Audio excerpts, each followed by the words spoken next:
You're 500 years old, and God just told you to build a boat. Not just any boat, the biggest wooden structure ever attempted. You're standing in the middle of a desert, miles from any ocean, and you've got a lumber list that would make a modern contractor quit on the spot. 300 cubits long, 50 wide, 30 high. That's roughly 450 feet of hand-hewn timber. You don't have power tools. You don't have a crew of experienced shipwrights. You've got an axe, your 3 sons, and a divine blueprint that everyone thinks is insane.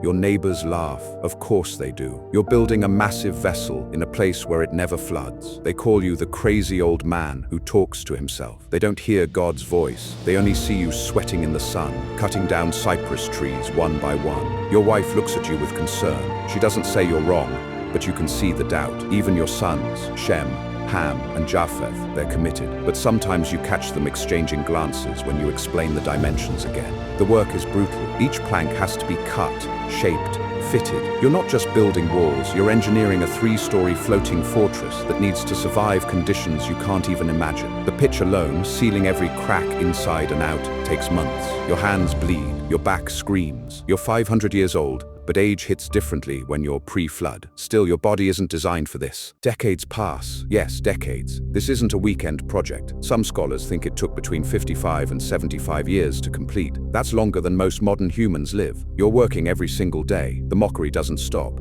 It gets worse. People bring their children to watch the fool building his boat to nowhere. They have parties near your construction site.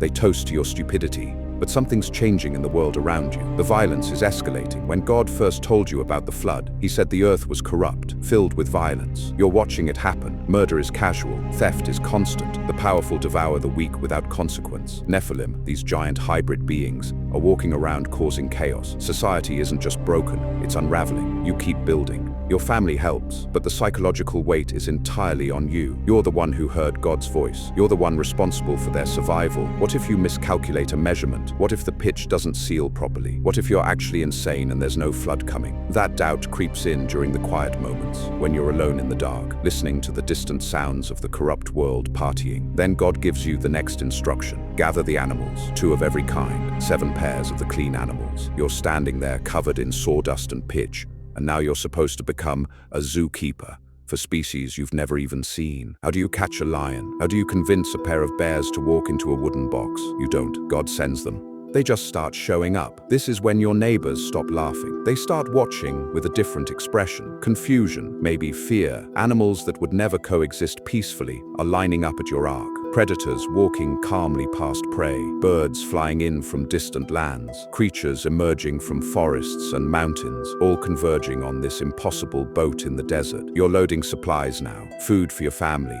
food for the animals, enough to last over a year. The logistics are staggering, different diets, different needs. You're organizing storage on a scale that wouldn't be attempted again for thousands of years. The ark isn't just big, it's brilliantly designed. The 3 decks, the window at the top, the door on the side. Every detail matters. The day finally comes. God tells you it's time. 7 days. In 7 days, the rain starts. You call out to your neighbors one last time. Your relatives, your extended family, anyone who'll listen. Get in the boat. This is real. The flood is coming. They refuse. They've heard this before. They've been hearing it for decades. You're the boy who cried flood, except you're a 600-year-old man, and you've never been wrong about God's word yet. Your family enters. Your wife, your sons, their wives. 8 people total. The animals are already inside, somehow calm despite being packed into wooden pens. You take one last look at the world you've known for 6 centuries. The mountains in the distance, the trees, the settlements. You know what's coming. You know that everything you're seeing will be gone soon. Then you hear it, the sound that changes everything. Not thunder,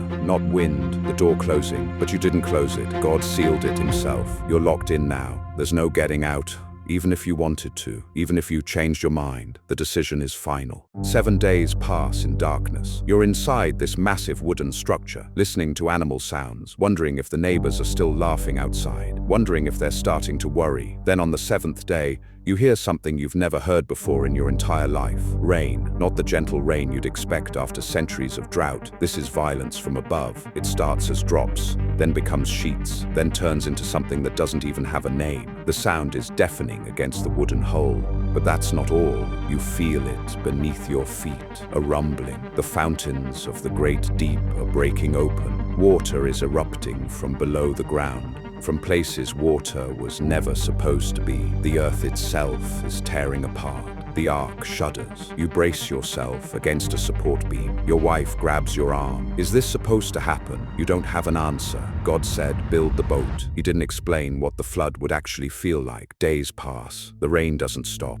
It doesn't slow. It's relentless. Through the single window near the top, you catch glimpses of what's happening outside. The world is disappearing. The valleys fill first, then the hills, then the mountains themselves start to vanish beneath rising water. You see debris floating past, trees, rooftops, bodies. You force yourself to look away, but the image burns into your mind. These were people you knew, people who could have been saved. The ark begins to lift. After weeks of sitting static in the desert, you're floating now. There's no anchor, no rudder, no control. You're completely at the mercy of the water and the God who sent it. The motion is disorienting. The ark rocks and tilts as waves crash against it. Animals that were calm before are panicking now. You and your family move through the decks, trying to keep order, feeding everyone, cleaning waste. It's endless work in almost total darkness. 40 days and 40 nights. That's how long the rain continues. You lose track of time in the darkness. Days blur together. Sleep comes in brief, exhausted intervals between animal care and structural checks. You're constantly inspecting the seams, checking for leaks, making sure the pitch is holding. One failure and everyone drowns. When the rain finally stops, the silence is almost worse. You're floating on an ocean that covers the entire planet. There's no land anywhere. The highest mountains are 20 feet underwater. You're in a wooden box with your family and a floating zoo, surrounded by absolute emptiness. The water stays high for months, 150 days before it starts to recede. You have no way to measure this except by faith and the slow change in how the ark moves. Eventually you feel it, a bump. The ark has touched something solid. You've run aground on the mountains of Ararat, but you can't leave yet. You're stuck on a mountain peak surrounded by an ocean. You wait. More months pass. You send out a raven first. It flies out and doesn't return, just keeps circling, finding nowhere to land. Then you try a dove. It comes back.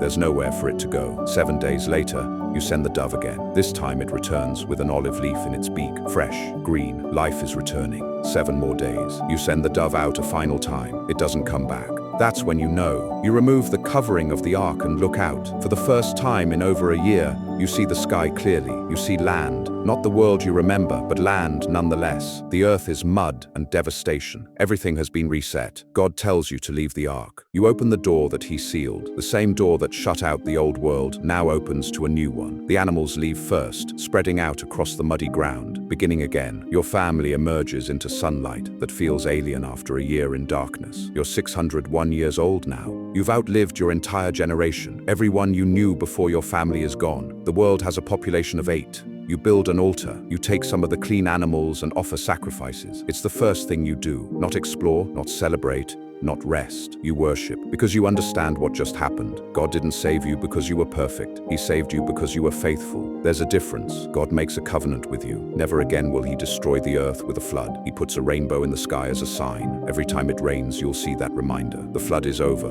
but your story isn't. You plant a vineyard. You live another 350 years after the flood. You watch your descendants spread across the earth, repopulating what was lost. But you never forget what you saw. The water rising, the world ending, the door sealing shut. You were the last man from the old world and the first from the new. You didn't just survive the flood. You carried humanity through the greatest reset in history. All because when God said, build, you picked up a saw and started cutting. You spent decades being called crazy. You endured mockery while sawing timber in a desert. You watched the world drown while floating in darkness. You emerged to absolute emptiness and rebuilt everything from 8 people. That's the cost of obedience when everyone else thinks you're insane. Noah's story isn't about the boat. It's about what happens when you trust the voice no one else hears. When the whole world says you're wrong, but you build anyway. Most people remember the ark. They forget the 75 years of ridicule before the first raindrop fell. They forget the year of darkness. They forget that Noah had to smell death floating past his window. Faith isn't tested when everyone agrees with you. It's tested when you're alone with a saw,